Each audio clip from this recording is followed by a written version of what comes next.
नमस्कार दोस्तों, आप सबों का मेरे चैनल जय श्री राम पर स्वागत है। आप सबों को नवरात्रि की हार्दिक शुभकामनाएं। दोस्तों, नवरात्रि का यह पावन त्यौहार 9 दिनों तक मनाया जाता है। इन दिनों में माँ दुर्गा की 9 अलग अलग स्वरूपों की पूजा की जाती है। नवरात्रि के पहले दिन माँ दुर्गा के शैलपुत्री स्वरूप की पूजा की जाती है। अपने दाहिने हाथ में त्रिशूल धारण किए हुए, बाएं हाथ में कमल पुष्प शोभित किए वृषभ पर सवार नव दुर्गा में प्रथम देवी शैलपुत्री हैं, जिन्हें सती के नाम से भी जाना जाता है। माता शैलपुत्री के कथा के अनुसार एक बार प्रजापति दक्ष ने बहुत बड़ा यज्ञ का आयोजन किया। इस यज्ञ में उन्होंने सभी देवताओं को आमंत्रित किया, लेकिन उन्होंने भोलेनाथ को निमंत्रण नहीं भेजा। जब माता सती को यह ज्ञात हुआ कि उनके पिता एक अत्यंत विशाल यज्ञ का आयोजन कर रहे हैं, तब उनका मन वहां जाने के लिए बेचैन हुआ और माता ने अपने मन की सारी व्यथा भोलेनाथ को बतलाई। तब भोलेनाथ बोले, देवी, प्रजापति दक्ष शायद हमसे किसी बात पर रुष्ट हैं, इसलिए उन्होंने सभी देवताओं को यज्ञ में बुलाया है और हमें नहीं बुलाया, और ना ही हमें कोई सूचना भेजी है, इसलिए आपका वहां जाना उचित नहीं होगा। भोलेनाथ की यह बात सुनकर माता सती का मन शांत नहीं हुआ। पिता के द्वारा किए गए यज्ञ में जाने एवं अपने माता एवं बहनों से मिलने की इच्छा और प्रबल होती जा रही थी। माता सती के बहुत आग्रह करने पर भोलेनाथ ने उन्हें जाने की आज्ञा दे दी। माता अपने पिता के घर जाती हैं, तब वह देखती हैं कि कोई भी उनसे प्रेम तथा आदर से बात नहीं कर रहा है। सिर्फ उनकी माता ने ही उन्हें स्नेह से गले लगाया। बहनों की बातों में व्यंग तथा उपहास था। अपने परिजनों के इस व्यवहार से माता को बहुत तकलीफ हुआ और वह सोचने लगी कि भोलेनाथ की बात नहीं मानकर उन्होंने बहुत बड़ी गलती कर दी। उनके पिता ने भोलेनाथ के बारे में भी अपमानजनक बातें कहीं। माता सती अपने पति का अपमान सहन न कर सकी और उन्होंने अग्निकुंड में अपने आप को जलाकर भस्म कर दिया। इस दुखद घटना को सुनकर भोलेनाथ ने उस यज्ञ को विध्वंस करवा दिया। माता दोबारा शैलराज हिमालय के पुत्री के रूप में जन्म लिया। माता शैलपुत्री का जन्म शिला यानी पर्वत से हुआ है, इसलिए उनकी पूजा अर्चना करने से जीवन में स्थिरता आती है। उनकी पूजा से वैवाहिक जीवन सुखद हो जाता है और घर में सुख और समृद्धि आती है। माता के पूजा अर्चना से मूलाधार चक्र जागृत हो जाते हैं, जिसके फलस्वरूप उत्साह का विकास होता है।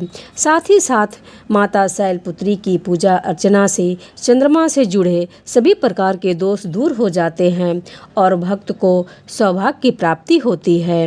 दोस्तों, नवरात्रि की प्रथम दिन माता शैलपुत्री की पूजा सफ़ेद रंग की विशेष पुष्पों से करें तथा साथ ही साथ माता को सफ़ेद मिठाई का भोग लगाएं। माता के तस्वीर के आगे कपूर अवश्य जलाएं। माँ शैलपुत्री को गाय का घी अर्पित करें, जिससे माता आयोग काया का आशीर्वाद देती हैं, जिस व्यक्ति का मन एवं शरीर दोनों निरोगी रहता है।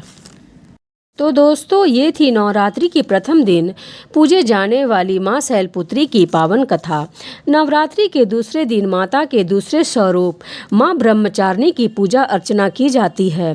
ब्रह्म का अर्थ है तपस्या और चारिणी का अर्थ है आचरण करने वाली, अतः ब्रह्मचारिणी का अर्थ हुआ तप का आचरण करने वाली। माता ब्रह्मचारिणी ने भगवान शंकर को पति के रूप में प्राप्त करने के लिए घोर तपस्या की थी। इस तपस्या के कारण माता को तपस्याचारिणी एवं ब्रह्मचारिणी के नामों से जाना जाता है। इनका स्वरूप अत्यंत तेजमय और भव्य है। श्वेत वस्त्र पहने, दाहिने हाथ में जप की माला लिए और बाएं हाथ में कमंडल धारण किए हुए इनकी पूजा करने से भक्त का मन स्थिर होता है। अपने पिता दक्ष प्रजापति द्वारा किए गए भोलेनाथ के अपमान से क्रोध में आकर अग्नि में भस्म होने के बाद पर्वतराज हिमालय के यहाँ पुत्री के रूप में जन्म लिया। यहाँ उनका नाम पार्वती या शैलपुत्री रखा गया। जब पार्वती बड़ी हुई तब ब्रह्मा जी के मानस पुत्र नारद जी ने उन्हें दर्शन दिए और पार्वती जी को बतलाया कि यदि वह तपस्या की राह पर चले तो अपने पूर्व जन्म के पति भगवान भोलेनाथ को वह दोबारा प्राप्त कर सकते सकती हैं। नारद मुनि के आदेशानुसार भोलेनाथ को पति के रूप में प्राप्त करने के लिए पार्वती जी ने घोर तपस्या की।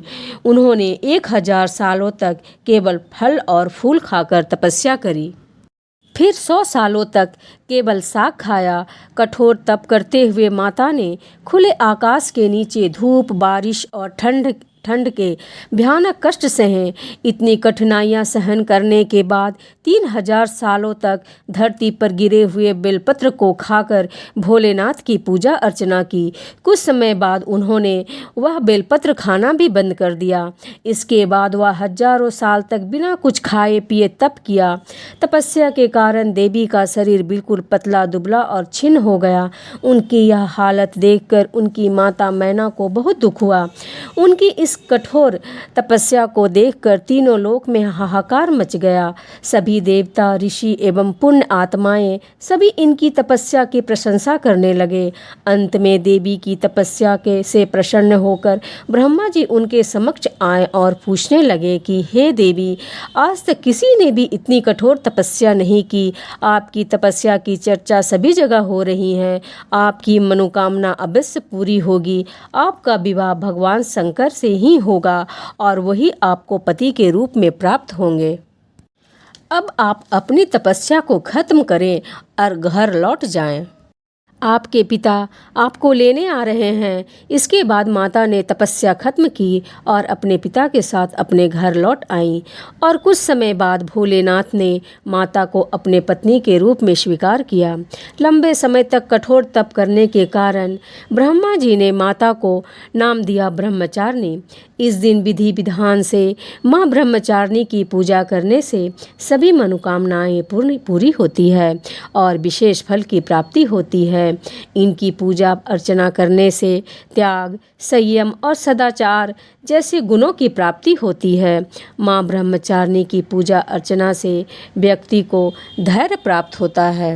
नवरात्रि के पावन पर्व की तीसरे दिन माँ चंद्रघंटा के स्वरूप की पूजा अर्चना की जाती है। माँ चंद्रघंटा का यह स्वरूप शांतिदायक और कल्याणकारी है।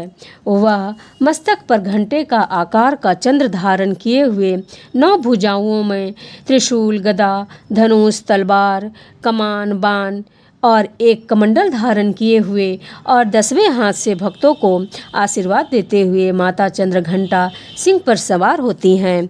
आदिशक्ति माँ भवानी अपने भक्तों के शत्रुओं के प्रति भयानक होती हैं। सती द्वारा स्वयं को पिता के यज्ञ में भस्म करने के बाद भगवान शिव शंकर सांसारिक मामलों से अलग हो गए थे और गहरे ध्यान लगाने और तपस्या करने के लिए पहाड़ों में जाकर बस गए थे।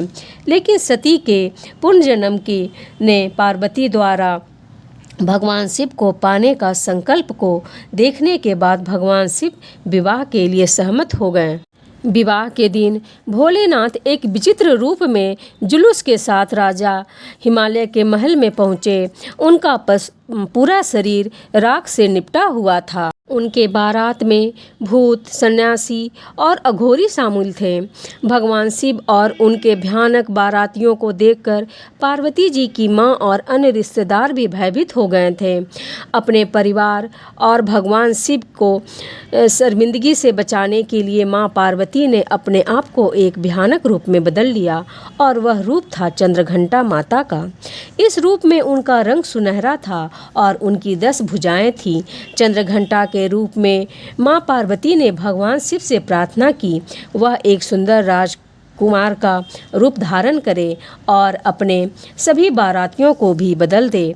इस प्रकार भगवान शिव एक सुंदर राजकुमार का रूप लेकर अपने विवाह में शामिल हुए और बारातियों को भी बदल दिया।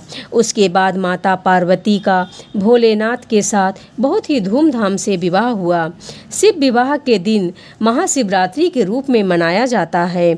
माता चंद्रघंटा की कृपा से भक्तों के सभी पाप, संकट, शारीरिक एवं मानसिक कष्ट दूर हो जाते हैं।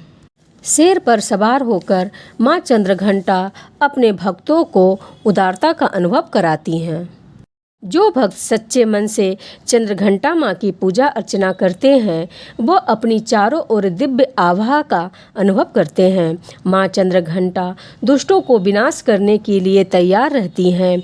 अपने भक्तों के लिए वे हमेशा दयालु माँ के रूप में प्रकट होती हैं।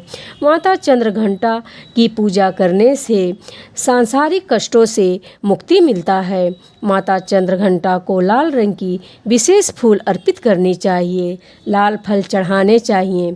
माँ चंद्रघंटा की पूजा करते समय घंटी अवश्य बजानी चाहिए।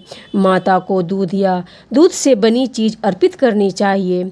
मखाने की खीर से माता को अति प्रसन्नता होती है। नवरात्रि के चौथे दिन माँ कुष्मांडा की पूजा की जाती है। माता कुष्मांडा की 8 भुजाएं हैं।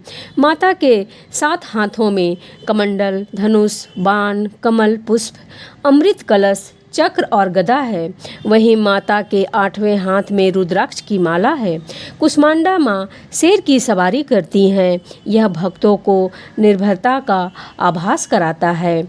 माँ कुष्मांडा की पूजा करने से सभी प्रकार की सुखों की प्राप्ति होती है। कुष्मांडा का अर्थ है ऊर्जा का एक पवित्र गोला, एक ऐसा गोला जिसमें ब्रह्मांड की रचना की है। जी हाँ भक्तों, ऐसा कहा जाता है कि जब सृष्टि का अस्तित्व नहीं था और चारों तरफ अंधेरा ही अंधेरा छाया था, तब एक छोटे से ऊर्जा के गोले ने जन्म लिया। वह ऊर्जा का गोला देखते ही देखते चारों ओर प्रकाशित होने लगा। फिर उस गोले ने एक नारी का रूप लिया। वह नारी आदि स्वरूप, आदि शक्ति माँ कुष्मांडा है। इनका निवास स्थान सूर्यमंडल के भीतरी लोक में है, जहाँ निवास करने की क्षमता और किसी भी देवी देवता में नहीं है। यहाँ निवास करते हुए माता सभी प्राणियों को ऊर्जा प्रदान करती हैं। सृष्टि की रचना और उनके पालन के लिए माँ कुष्मांडा ने सबसे पहले 3 प्राणियों की रचना की। वो तीनों सर्वोच्च देवियाँ थीं। माता ने अपनी बाईं आँख से एक आतंकारी रूप बनाया जिसका नाम महाकाली रखा। अपने माथा पर उपस्थित आँखों से उन्होंने दूसरा रूप बनाया, उसका नाम उन्होंने लक्ष्मी रखा। इसके बाद माता ने अपनी दाईं आँख से तीसरा रूप बनाया जिसका नाम उन्होंने सरस्वती रखा। माता कुष्मांडा के तेज के द्वारा माँ काली के शरीर से एक नर और एक नारी ने जन्म लिया। नर को भगवान शिव का नाम दिया गया, वहीं नारी को सरस्वती का नाम दिया गया। माता कुष्मांडा की शक्ति और महालक्ष्मी माता के शरीर से एक नर और एक नारी ने जन्म लिया। नर को ब्रह्मा और नारी को लक्ष्मी कहा गया। इसी प्रकार माता कुष्मांडा की शक्ति और माँ सरस्वती के शरीर से जो नर और नारी उत्पन्न हुए उनका नाम विष्णु और शक्ति रखा गया। माता कुष्मांडा ने भगवान शिव को शक्ति, ब्रह्मा जी को सरस्वती और विष्णु जी को लक्ष्मी पत्नी के रूप में प्रदान किए। इसके बाद माता कुष्मांडा ने स्वयं एक शक्ति और ऊर्जा के रूप में सूर्य में प्रवेश किया। माता कुष्मांडा की पूजा अर्चना करने से भक्तों को समृद्धि, शक्तियाँ, सुख और मोक्ष प्राप्त होता है। माता अपने भक्तों की बीमारियाँ और परेशानियाँ, उनके सभी कष्टों के साथ नष्ट कर देती हैं। नवरात्रि के 5वें दिन माँ दुर्गा के 5वें स्वरूप स्कंद माता की पूजा की जाती है। स्कंद माता भोलेनाथ एवं पार्वती के पुत्र कार्तिकेय का दूसरा नाम है। इस प्रकार स्कंद माता पार्वती का ही स्वरूप है। स्कंद माता के रूप में माता की 4 भुजाएं हैं। 2 भुजाओं में उन्होंने कमल पुष्प लिए हुए हैं और एक भुजा से भक्तों को आशीर्वाद दे रही हैं और एक भुजा में माता ने कार्तिकेय को पकड़ा हुआ है। स्कंद माता के पौराणिक कथा के अनुसार एक राक्षस था तारकासुर। उसने ब्रह्मा जी को प्रसन्न करने के लिए कठोर तप किया। उनके तप से प्रसन्न होकर ब्रह्मा जी उनके सामने प्रकट हुए और उन्हें मनवांछित फल मांगने को कहा। तब तारकासुर ने ब्रह्मा जी से अमर होने का वरदान मांगा। तब ब्रह्मा जी उसे समझाने लगे कि जिसका जन्म हुआ है उसकी मृत्यु निश्चित है। तब वह सोचने लगा कि शिव जी का विवाह तो कभी होगा ही नहीं और तब उसने ब्रह्मा जी से कहा कि वह वरदान दे कि उनकी मृत्यु भोलेनाथ के पुत्र के द्वारा ही हो। ब्रह्मा जी से ऐसा वरदान प्राप्त करके वह अत्याचारी बन गया। सभी देवता तारकासुर के अत्याचार से परेशान होकर भोलेनाथ के शरण में गए और उनसे तारकासुर से मुक्ति दिलाने के लिए प्रार्थना करने लगे। तब भोलेनाथ ने माता पार्वती से विवाह किए और कार्तिकेय के पिता बने और तब कार्तिकेय तारकासुर का वध किया। नवरात्रि के 5वें दिन कार्तिकेय की माता स्कंद माता की पूजा की जाती है, जो भक्तों को ज्ञान, बुद्धि, चेतना और संतान की प्राप्ति का वरदान देती हैं। माँ दुर्गा के 6ठे दिन माँ कात्यायनी रूप की पूजा अर्चना की जाती है। माँ कात्यायनी बुराई का नाश करती हैं। जो व्यक्ति माँ कात्यायनी का पूजा करता है वह बहुत ही संवेदनशील और तेज दिमाग का व्यक्ति होता है। माता कात्यायनी की 4 भुजाएं हैं, जिसमें एक भुजा में शत्रुओं का अंत करने वाली तलवार है तो दूसरी भुजा में पुष्प है, जो भक्तों के प्रति इसके प्रेम को दर्शाता है। माता की तीसरी भुजा अभय मुद्रा में है, जो भक्तों को भय से मुक्ति प्रदान करता है। देवी की चौथी भुजा वर मुद्रा में है, जो उनके भक्तों को वरदान देती है। माता कात्यायनी की प्राचीन कथा के अनुसार देवी दुर्गा माता कात्यायनी का ये रूप अपने भक्त कात्यायन के लिए धारण किया था। देवी भागवत पुराण में एक ऐसी कथा मिलती है कि प्राचीन समय में कत्य नाम एक महान ऋषि थे। उनके पुत्र का नाम कात्या था। इसी गोत्र में महर्षि कात्यायन उत्पन्न हुए, जो भगवती की बड़ी कठोर तपस्या कर रहे थे। ऋषि कात्यायन आदि शक्ति के परम भक्त थे। उनकी इच्छा थी कि देवी उनके घर पुत्री के रूप में पधारे। इसके लिए ऋषि कात्यायन ने वर्षों तक कठोर तपस्या की। ऋषि की कठोर तपस्या से प्रसन्न होकर देवी ने ऋषि के घर पुत्री स्वरूप में प्रकट होना स्वीकार किया। कुछ समय बाद जब महिषासुर का अत्याचार पृथ्वी पर बढ़ने लगा, तब ब्रह्मा, विष्णु और महेश ने अपनी तेज द्वारा एक देवी को उत्पन्न किया। ऐसा प्रमाणित है कि यह देवी कात्यायनी कहलाई, क्योंकि सर्वप्रथम इनकी पूजा महर्षि कात्यायन ने की थी। 3 दिनों तक महर्षि कात्यायन के द्वारा की गई इस पूजा को देवी ने स्वीकार किया और उनकी पुत्री के रूप में प्रकट हुई और कात्यायनी कहलाई। इसके बाद देवी कात्यायनी ने महर्षि से विदा ली और महिषासुर को युद्ध के लिए ललकार कर उनका अंत किया। इसलिए उन्हें महिषासुर मंदनी भी कहा जाता है। माँ कात्यायनी को लाल रंग अति प्रिय है, इसलिए माँ कात्यायनी की पूजा लाल रंग की फूलों से करनी चाहिए। देवी कात्यायनी को शहद का भोग अवश्य लगाएं। माता कात्यायनी की पूजा अर्चना करने से भक्तों को निरोगी काया प्राप्त होती है। माता का भक्त भय मुक्त जीवन जीता है। जो भी कुमारी कन्याएं माता कात्यायनी की पूजा अर्चना करती हैं, उन्हें मनवांछित वर प्राप्त होता है। माँ कात्यायनी मानव को सुखद वैवाहिक जीवन का आशीर्वाद देती हैं। नवरात्रि के 7वें दिन आदिशक्ति माँ दुर्गा के कालरात्रि स्वरूप की पूजा की जाती है। पौराणिक कथाओं के अनुसार देवी के इस रूप की पूजा करने से दुष्टों का विनाश होता है। माँ के इस स्वरूप को वीरता और साहस का प्रतीक माना जाता है। दुष्टों का नाश करने के लिए आदिशक्ति ने यह रूप धारण किया था। भक्तों के लिए माँ कालरात्रि हमेशा शुभ फल देने वाली है, इसलिए माँ का नाम शुभांगी भी है। ऐसा मानना है कि माँ कालरात्रि की कृपा से भक्त हमेशा भय मुक्त रहते हैं। उन्हें अग्नि भय, जल भय, शत्रु भय, रात्रि भय आदि नहीं होता। कालरात्रि का शरीर रात्रि के अंधकार की तरह काला है। उनके बाल बिखरे हुए हैं और ये बिजली की चमक वाली माला धारण करती हैं। माँ के 4 हाथ हैं, इसमें से एक हाथ में गणरासा और एक हाथ में ब्रज है। इसके अलावा माँ का एक हाथ वर मुद्रा में है और दूसरा अभय मुद्रा में है। जब दैत्य शुंभ, निशुंभ और रक्त बीज ने तीनों लोक में हाहाकार मचा रखा था, तब चिंतित होकर सभी देवता भोलेनाथ के पास गए और उनसे रक्षा की प्रार्थना करने लगे। तब भगवान शिव ने माता पार्वती से राक्षसों का वध कर अपने भक्तों की रक्षा करने को कहा। शिव जी की बात मानकर माता पार्वती ने दुर्गा का रूप धारण किया और शुंभ निशुंभ का वध कर दिया। जब माँ दुर्गा ने दैत्य रक्त बीज को जब मौत के घाट उतारा तो उसके रक्त से अनेकों दैत्य रक्त बीज उत्पन्न हो गए। यह देखकर माँ ने अपने तेज से काल रात्रि को उत्पन्न किया। इसके बाद जब माँ दुर्गा ने दैत्य रक्त बीज का वध किया तो उसके शरीर से निकलने वाले रक्त को माँ काल रात्रि ने जमीन पर गिरने से पहले ही अपने मुख में भर लिया। इस तरह माँ दुर्गा ने रक्त बीज का भी वध कर दिया। माँ काल रात्रि की उपासना करने से ब्रह्मांड की सारी सीढ़ियों की दरवाजाएं खुल जाते हैं और तमाम आसुर शक्तियाँ उनके नाम के उच्चारण से ही भयभीत होकर दूर भागने लगते हैं।